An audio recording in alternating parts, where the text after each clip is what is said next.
So if you're watching this video, there is a high chance that you and I have two things in common.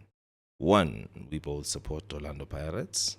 And two, we don't like getting scammed. So as soon as I saw that there's rumors about Relebohile Mofokeng going to Barcelona, I was like, nope, I'm not getting sucked into this. I am not biting. But the rumors kept on coming and I started to get curious. So let's explore the possibilities. In this video, we're going to take a look at his profile, how would it fit in this Barcelona team, and the impact that this kind of move would have on his career. So before we dive deep in, please hit the like button, hit the subscribe if you haven't already, and share the video so we can grow the community danko in advance. So Relebohile Mofokeng profile. He's a right-footed creative winger, creative wide player, highly skillful. He's got the moves to get past any defender on his day. Vision to see a fence splitting pass and actually the quality to execute the pass. He's very unpredictable, so he can go down the outside or he can cut in. And I feel like in modern football, that is one of the most sought after skills. And he's got an eye for goal. I mean, we can go all day. So all I'm trying to say is that your boy nice with it. Yeah, so for Amapagane, he's usually deployed on the left-hand side. Like I said, cutting in down the outside. Gets a lot of assists and gets a lot of big chances. Creates a lot of very good quality chances. Funny enough, for Hugo Broos in the national team, for which he has only started recently playing, he's seen more as 10, playing more centrally than he does at Pirates.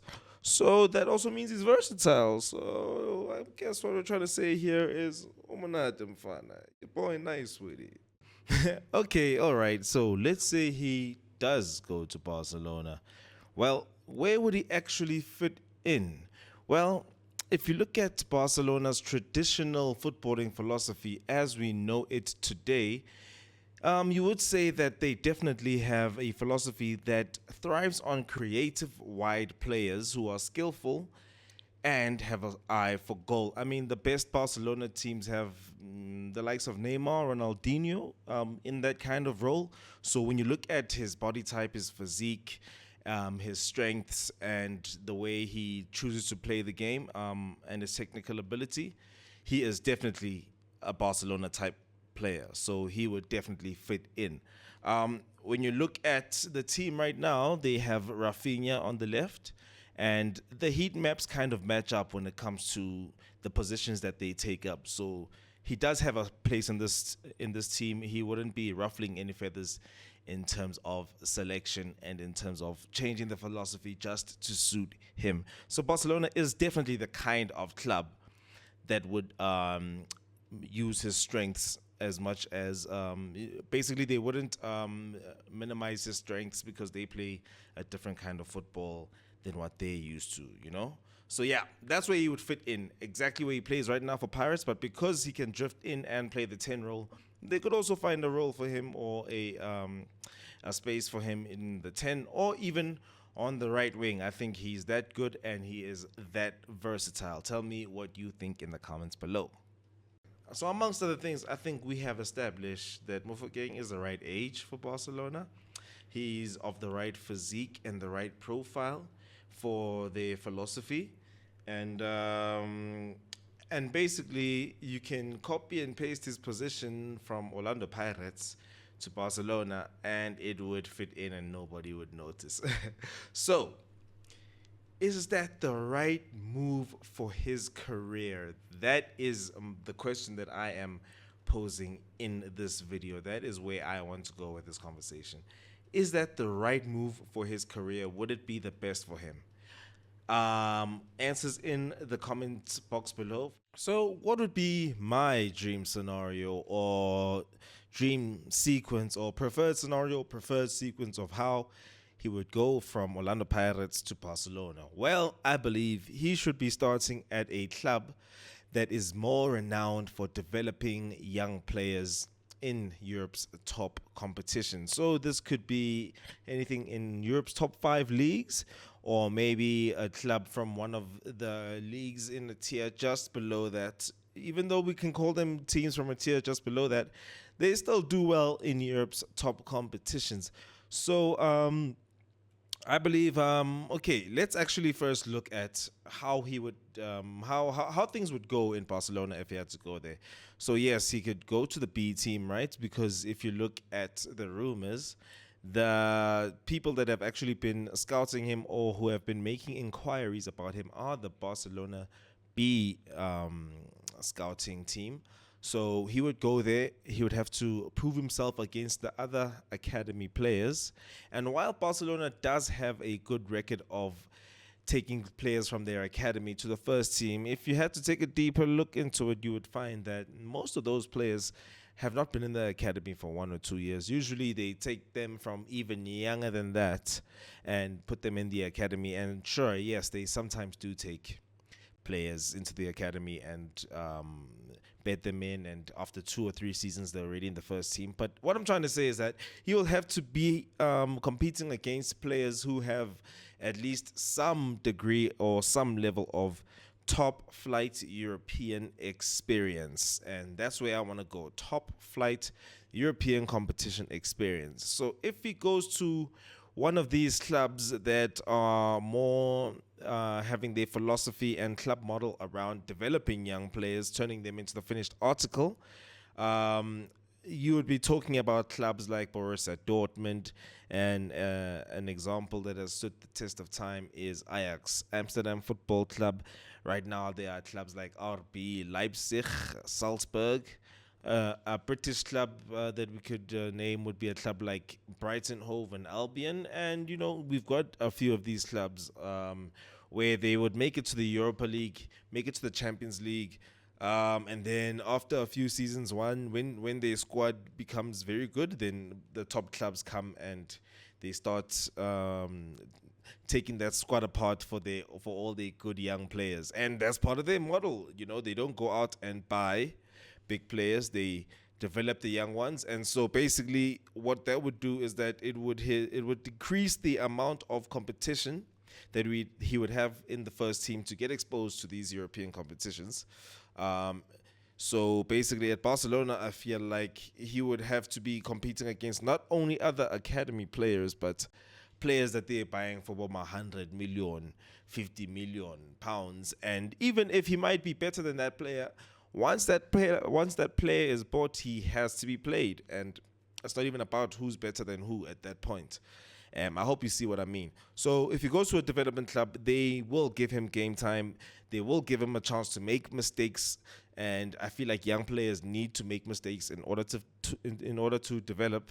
At big clubs, every mistake counts, and it's too much of a mountain to climb, that I feel like sometimes. So even if he had to go to Barcelona, maybe immediately go on loan somewhere where he can gain European experience, because as much as he's very good, he only has African football experience. I mean, it's only now that he's even playing continental football consistently, So the other benefit of going to one of these development clubs is that you get a chance that if you are actually good enough, you can rack up numbers, goals and assists, since you're playing week in, week out.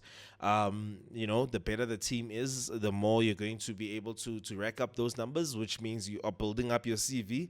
They start talking about you on some, Relebohile Mofokeng, in the last 2 seasons has created this many goals, has been involved in this many, goals and whatever. And even if it's these young teams, they like to play attacking football usually. So even if it's a time where, let's say it's Ajax Amsterdam against Barcelona and Barcelona wins 4-3, it means those 3 goals that were scored, they're not looked at so badly to say Horbajewe.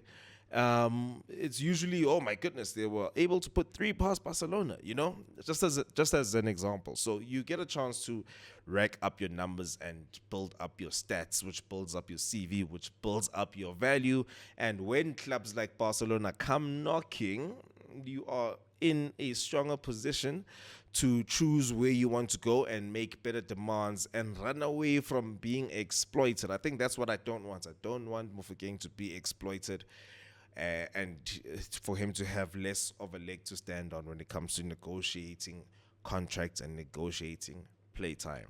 So I'll just give you a couple of examples of players that have gone through this method of that have gone through this road to the top. So I'll say Erling Haaland, who went through RB Salzburg and then Borussia Dortmund and then Man City for a lot of money. And then you have Frankie de Jong, who went from Ajax. And if you remember that Ajax team, a lot of their players are playing in top European clubs right now.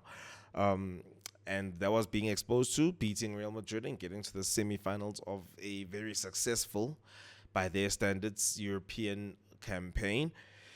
You have players like Jadon Sancho, who I think we can all agree is very much a very good baller, a very highly technical, a very good football player, and he was in the academy of Man City and couldn't break through to the first team. And that's not because he wasn't good enough, as we know now.